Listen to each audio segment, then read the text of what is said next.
I did something I shouldn't have, sold something that shouldn't have been sold. I thought I was doing what was best, making money for the boss.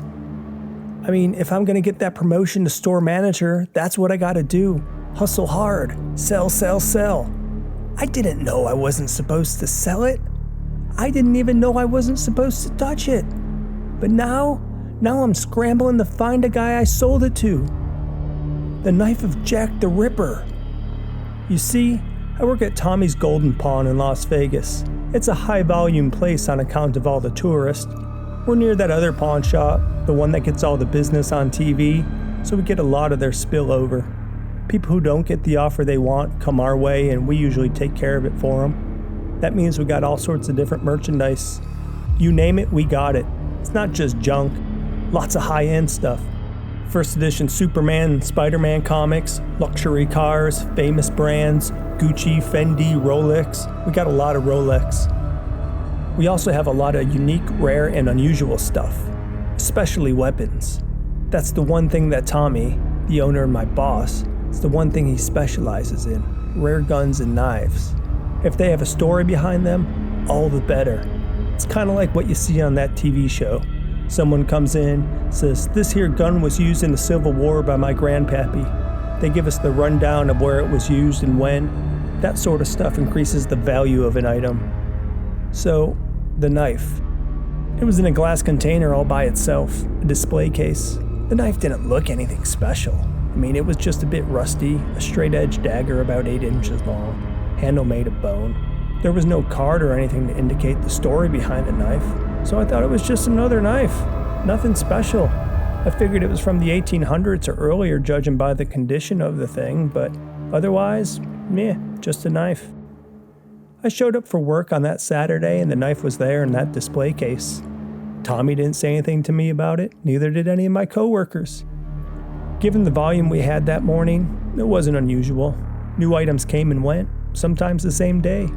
So we were busy in the morning. I didn't think anything about the knife. There wasn't even any interest in it by any customers, so I had no need to ask my boss the story behind it.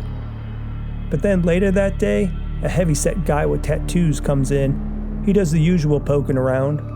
I was working by myself at the time. Well, Ratface was working too. His real name's Matt, but we all call him Ratface. I'm not sure why. He doesn't really look like a rat, but the name stuck.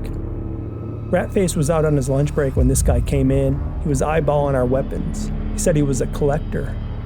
I told him about our original Colt, the one the manufacturer submitted to the US government when they put out bids for a new pistol. I walked him to the display case, pointed to the pistol, gave him the whole rundown of the story. Said when it got hot, they submerged that thing in water to cool it down, and it never jammed. The guy waved me off, said it was interesting, but that's not what he was looking for. Then he walked over to that knife, said, "What's the story behind this one?" I didn't want to tell the guy I didn't know, so I just made it up, did the best I can, get his business. I said it was a battlefield Civil War knife, had by a Confederate soldier. I said it saw time in the Battle of Richmond, Kentucky in 1862. You see, I was real good at making up stories. When you're in sales, especially a pawn shop, that's what you do. This guy folded his arms and scratched the stubble on his chin. He hemmed and hawed. He gave me time to look at his tattoos. Guns and knives all up and down both arms. So the guy asked me how much for the knife. Again, I didn't want to tell him I didn't know, so I said $500. The knife wasn't in the greatest shape, and I knew Civil War knives could be had on eBay for about $300 or so. I thought $500 was fair, and it gave me some wiggle room to haggle, something that every customer wants to do, especially on account of that TV show where they go back and forth all the time. So this guy, he rubs his chin some more. He's thinking, but he's not saying anything. "What price you have in mind?" I said, not wanting to lose the sale. "I don't know," he said. "I mean, it's got some rust on it." This is what customers do. They always point out the flaw or something's not perfect. It's part of the haggling process so they can lower the price. "Battle of Richmond," I said, keeping the focus on the story I made up. Tommy always told me the story is what gives items their value. Without the story, he said, it's just junk. "Tell you what," the tattoo man said, "I can do $300. Now it was my turn to hum and haw. I said, I can do $450. He said $350. We ended up settling at $400 and shook hands. When I took that knife out of the display case after the sale, the first time I touched it, I felt my knees get wobbly and I got a bit faint. I thought it was because it was lunchtime and I was hungry. As I wrapped the knife up in some bubble wrap and boxed it, I felt anger come over me. I wasn't angry at anything in particular, I just felt angry, pissed off. So the guy gives me the money, I give him the box, and that was it. My feelings of anger also went away after that. I didn't think anything of it until Ratface got back. He asked if anything exciting happened while he was gone. I said not much, just one customer. I said I sold that knife that showed up over the weekend, the one on the display by itself. You did what? Ratface said, looking at me with wide eyes. I gave him a quizzical look. Dude, that knife was haunted, he said. It wasn't for sale. What are you talking about? Everything's for sale, I said. Not that, Joe. That was for display purposes only. No one was even supposed to touch that knife. It's haunted, man, like seriously. The knife makes people kill.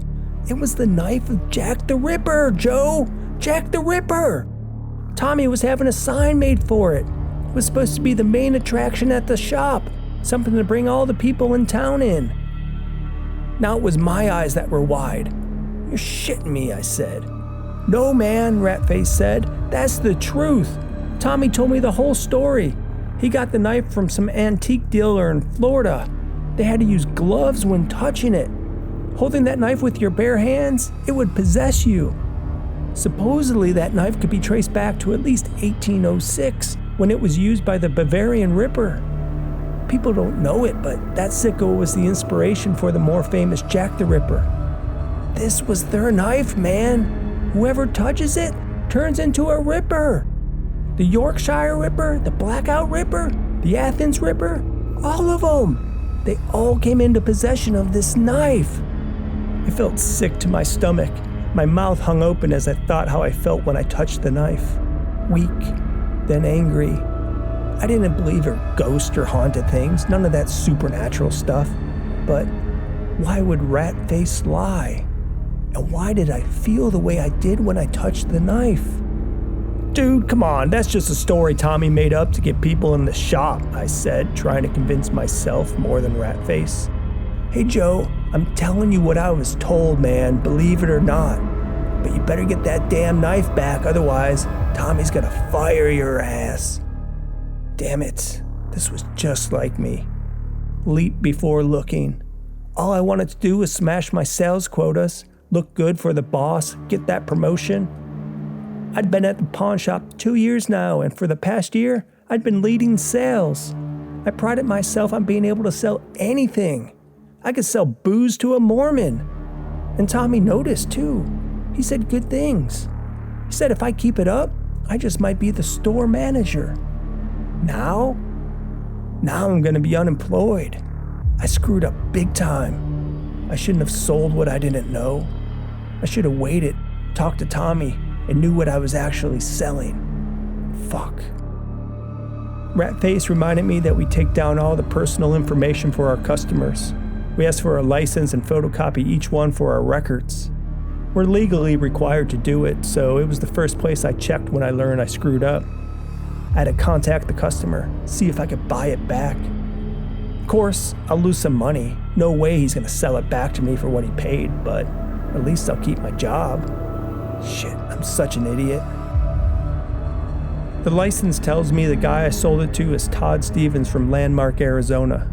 I don't know much about the place, other than it's a small town across the Nevada-Arizona border. It's in the news mostly for trailers blowing up during meth cooks. The picture of Todd on his license looks like he could be one of those trailer park guys. He's got this balding comb over and his eyes look all strung out. It didn't look like the same guy I saw in the shop. I called the phone number Todd put down on the sales form, but I got no answer. Only voicemail. I left him a message that said I needed to talk about the knife. I said I sold it by mistake. I wasn't gonna lie. If I was gonna get this knife back, I had to be honest with my mistake. Own up to it, you know? Todd never called back. After an hour, I said, "Ratface, cover for me. I need to take a little road trip." "Hey man, you don't even know if the dude's home," Ratface said. "He could be spending the weekend in Vegas or something, you know?" "Shit, you're right," I said. "Okay, let me cool it. I can keep calling for a while and see what happens. Hopefully I'll reach him." I tried calling Todd all through the rest of the day. I got nothing, just voicemail. I went out and partied a bit that Saturday night. When I woke up on Sunday, I was groggy with a slight hangover. I was still moving slow until I saw the newspaper. The headline made my heart skip a beat. Last night, somewhere on the outskirts of Vegas at a whorehouse, one of the girls wasn't just murdered, she was gutted. Her carcass strung up like a deer, Ed Gein style. The officers expressed their concern about a psycho on the loose. The whole thing was so graphic, the newspaper wouldn't even print a photo of the crime scene. Instead, they showed a picture of a cop weeping. Now, we've had our fair share of outlaws and killers and worse in Vegas, but I don't recall anything like this. Guys buried in the desert by the mob, fine, but never a gutted woman hung like a trophy. Though there never was any mention of the murder weapon in the paper, I knew it had to be the knife of the Ripper I sold. It couldn't have been a coincidence. I wanted to go to the police, but Ratface convinced me to chill out. He said I had no proof of anything, and besides, if I was wrong, Tommy would know I sold the knife when the cops came asking questions about it, which they surely would. He was right. I couldn't get the cops involved. They come around and start asking questions, I can kiss that promotion goodbye. So that was enough to get me to sit on my hands. I did some more drinking to calm my nerves. I guess I had too much again because I woke up Monday with another hangover. I also woke up to another headline. This one was even worse. "Ripper in Vegas," the headline blared. A second victim, another prostitute, gutted and strung up just like the first one. I felt sick. This one was closer to the Arizona border, not in Vegas proper. It had to be Todd, I thought. He was going back to Landmark, Arizona, going back with a trail of bodies. I paced my apartment that morning, thinking about what I can do.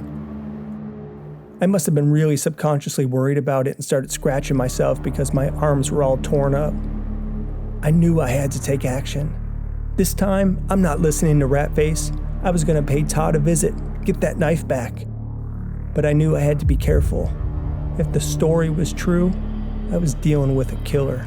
Todd would be possessed by the knife. He could be unstable. Now calling the police would have been the wise move, but I still didn't want to go that route. There was still a chance I was wrong about Todd. No, it was better I go talk to the guy. If I can make a deal with Todd today, I can get back to the pawn shop before Tommy shows up tomorrow. He wouldn't even know it was gone. Just in case, if Todd wasn't going to listen to reason, I thought he might listen to my S&P pistol. Back tonight, I told Ratface. I had to pay him $50 to get him to cover for me at work.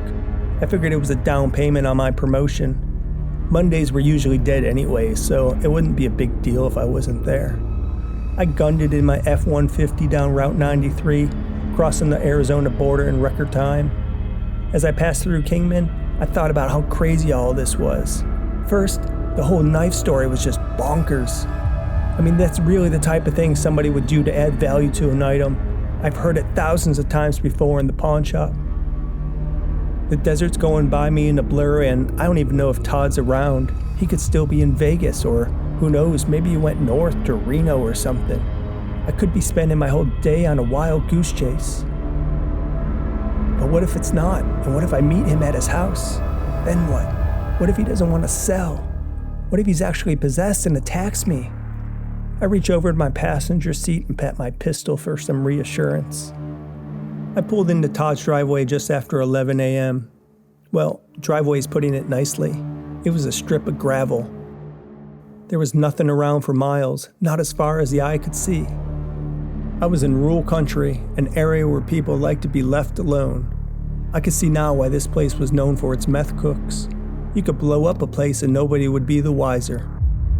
Todd's house was a trailer, just like I figured it would be. It wasn't even a double wide, just some white piece of shit 14-foot thing. Total cookhouse if you ask me. Probably 15 years old, judging by the way it's fallen apart. Luckily, there was a 2007 Monte Carlo SS parked outside. Working at the pawn shop, I got real good identifying cars. I thought about Todd and what he looked like, fat guy, weapons, tattoos. Somehow, the car and the trailer seemed to fit him perfectly. I tucked the pistol in my waistband and left the keys in my ignition as I got out of my truck. I looked into the window that's next to the door. The blinds were broken and didn't seem to shut all the way, so I could see inside. There was shit scattered everywhere, a real mess of a place. Cups on the floor, pizza boxes all over the place, floors littered with socks, laundry, magazines. Clearly, Todd wasn't a neat freak.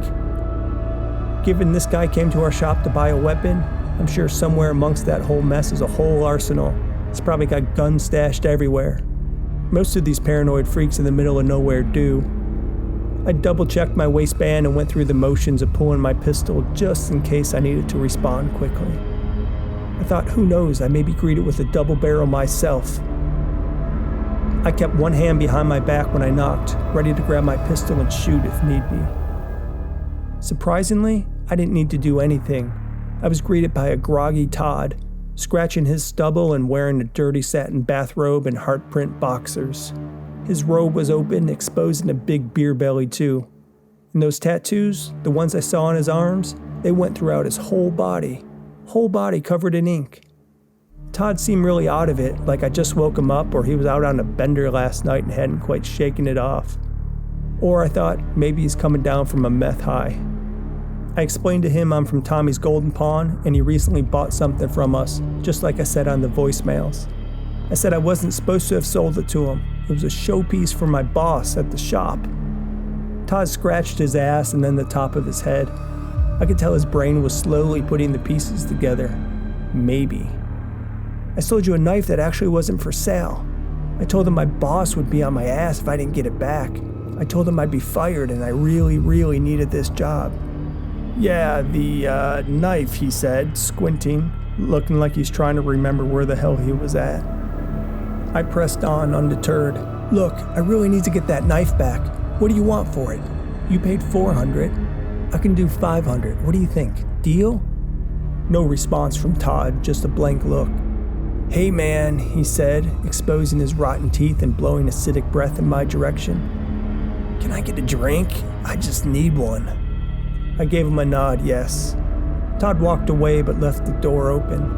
I glanced aside and it was Hoarderville in there, a total tornado of shit piled up everywhere. It also stunk. There was a musky odor that wafted from the place, the kind that comes from a home that's never cleaned. Todd came back sipping a Budweiser can. So, the knife, he said. You said 500? I can't do anything but 7. Seems real special to you. Now, I can't remember much over the past couple of days, but I remember about this knife. You said Battle of Richmond, right? Yeah, that's what I thought when I picked it up. You could feel the history of this weapon. I think 700's fair for something like that. I crossed my arms. He was playing my game now, haggling, coming up with stories. But given what Ratface told me about the knife, what he said was strange. You mean you don't remember anything over the past 2 days? I asked. Todd sipped his beer and adjusted his balls in his boxer. Modest he wasn't. I don't know, I remember stuff, like I remember going to your shop, I remember getting laid afterwards, but then it gets to be a bit of a blur. I think I got good fucked up, you know what I mean? Then I remember being here in my bed. I don't know, I guess what happens in Vegas stays in Vegas. I gave Todd a worried smile. I don't dare let on that something's amiss. I don't dare tell him about the story of the knife or what I think he's done over the past 2 days, that he's murdered and gutted women. Okay, so 700 you say? I needed to bring the conversation back to the knife. I needed the knife. Look, you bought it for 400. Thing's probably worth 300 if I'm being honest with you. I don't have 700 on me. I only got 500 and that's it. That part was true, sort of. I did only have 500 on me, but I had another few hundred in the truck, so I could have covered the $700. I just didn't want to pay him that much. Seeing the state of his place, I also didn't think I would have to either. He seemed like he could use the money. "How about this?" I said. "I'll run down and get you a case of bud too, so $500 and beer." "I need that knife, man, I really do. My ass is on the line here. Help me out." Todd leaned against the door frame and the whole trailer moved a bit with his weight. He stared and grimaced at me, sizing me up. The dude was at least 100 pounds heavier than me, taller by a head too. He could have taken me down easy, so I tried to look as innocent and desperate as I could. "Come on, man, I need this. Look, I'll get you 2 cases of bud," I said, sweetening the deal. "Fine," Todd said with a smile. 2 cases of bud and throw in a 6-pack of Corona too." I nodded and we shook on it. "I didn't want that stupid knife no more anyways," Todd said after we consummated the deal. As he talked, he scratched his right arm. The sleeve on his robe crept up and I got a look at some nasty scratches all up and down his arms, from elbow to his hand. It looked like someone, or multiple people, clawed at him. I don't dare say anything, but in my head I'm thinking it's from the people he butchered, apparently without any knowledge either. They resisted and fought and clawed at his stabbing hand. "Can I see the knife?" I asked.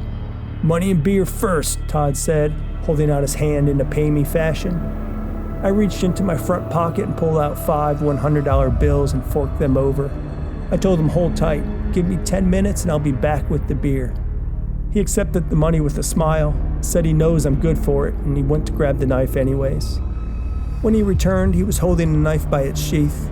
I didn't think much about it until I grabbed the knife by its butt and felt the sensation come over me. My eyes flashed wide and my stomach felt a bit queasy. It was the strangest thing. Power would be the only way I could describe it. Like a power coursed through my whole body when I grabbed the knife, like I just plugged myself in. I did a quick inspection and everything looked in order. I said, "Let me go grab your beer," and I gave him another handshake. I drove out to the nearest Circle K and grabbed Todd what I said I would, 2 cases of bud and a 6-pack of Corona. I even picked up a Mickey's Tall Boy for good measure, token of my appreciation for getting the deal done. On the drive back, I took the knife off the passenger seat and inspected it as I drove. I felt that surge of power again touching it. I got faint and lost control of the wheel for a moment, passing the yellow shoulder line and bouncing over the warning strip. I straightened the wheel, but I wasn't going to let go of the knife. I felt anger, serious, true anger. At what? I couldn't say. I was just mad. I smashed the pedal to the floor and took off speeding in my F-150. Todd needed his beer, I thought with malicious intent. Let's give it to Todd. As I skid to a stop in Todd's dirt driveway, I had this weird flashback. Well, that's the best way I could describe it. It wasn't anything I was familiar with, so couldn't it be a flashback actually? But it was like a memory, just not my memory. I was disposing of body parts, dismembered prostitutes, ones I have killed. It was really vivid. The strangulation, the repeated stabs with the knife I was holding, plunging into their breast, slashing their skin. I saw myself cutting them apart with a hacksaw. It was just sickening violence pouring into my head. The need to kill, the hatred of women and prostitutes. I hit reverse and backed out of Todd's driveway as quickly as I entered. He didn't get his beer. I entered Kingman, the biggest town around, and patrolled the streets until sundown, looking for a hooker. As I drove, I kept holding the knife. Murders flashed in my mind. All the rippers were here with me as I held the knife. And that hatred of women, of sex workers, I had to kill. When I woke up, my head felt like I was on the ultimate bender. It was the worst hangover I have ever had. I couldn't remember a thing and had no idea where I was, other than I was in my truck on the side of the road somewhere in the outskirts of Kingman. When I looked down at my t-shirt, it was covered in blood. Oh my God, I didn't. I looked at the passenger seat and there it was, the knife, bloodied as well. I looked at my face in the rearview mirror and it was scratched to hell. 4 scratches going from my forehead to my chin, like the fingers of someone digging into me. A woman's fingers, a prostitute. Though I had no recollection of what happened, I knew what I had done. I had killed. The knife, it made me kill. Somewhere in Kingman there was a woman missing her insides and strung up like a deer. The thought was enough to twist my stomach apart, and I threw up along the shoulder of the road. I was a monster. I wish I had never touched that knife. Why the hell did Tommy bring something like that into the shop anyways? What's the point of bringing something in so wicked and haunted? My life was over. Here I was just trying to bust my ass to get noticed and get a promotion. Now I'm some crazed, possessed serial killer because I touched the knife. I should turn myself in, tell them it's not my fault, tell them it's not me, it's the knife. But that wouldn't work. They wouldn't go lenient with an animal like me. Hell, the cops would probably shoot me dead just to avoid having the trial. I had to get back to Vegas. I had to get back to Ratface. He could help me out of this mess. I gunned it out of Kingman back to Vegas faster than ever. The whole time I kept looking down towards my passenger seat, down towards the knife. I could feel its power. I could feel it calling to me, telling me about how nasty those women are, how they're all whores and don't deserve to live. I had vision of women in different cities getting slashed and hacked and mutilated. I pushed my foot down and drove faster. I had to get back to Ratface. I screeched into the pawn shop parking lot, carelessly parking diagonally across 2 parking spots and not caring. I jumped out of my truck looking like a lunatic, sweating, mumbling disjointed thoughts of murder and gore and hatred, my shirt bloodied, my arms a mess of scratches like my face, the knife in my hand. "Ratface!" I yelled as I opened the doors, holding the knife up like I was ready for action. 2 customers looked my way and jumped. They moved away from the counter in scared slow-motion fashion, slinking behind me to get out of the shop and get to freedom. "Ratface! Help!" I scanned the store, looking for his chubby face. From behind the counter of comics, Ratface was staring at me, his eyes bugged out.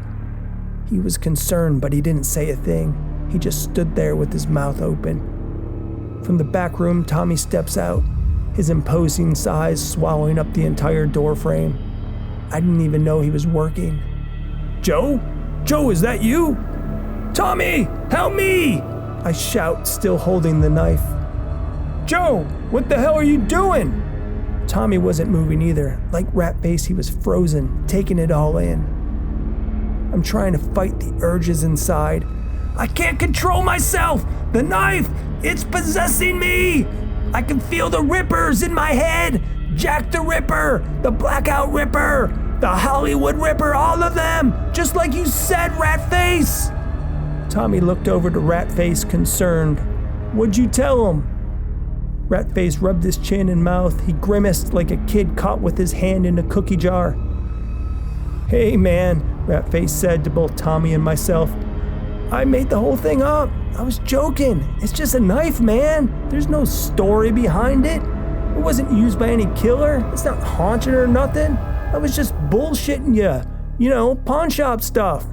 "Joe, that's just a knife I thought was cool," Tommy said. "I bought it at the last gun show in town."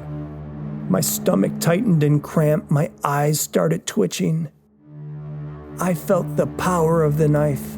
I felt it as soon as I picked it up, when my knees went weak and I started thinking of murder and hatred towards women.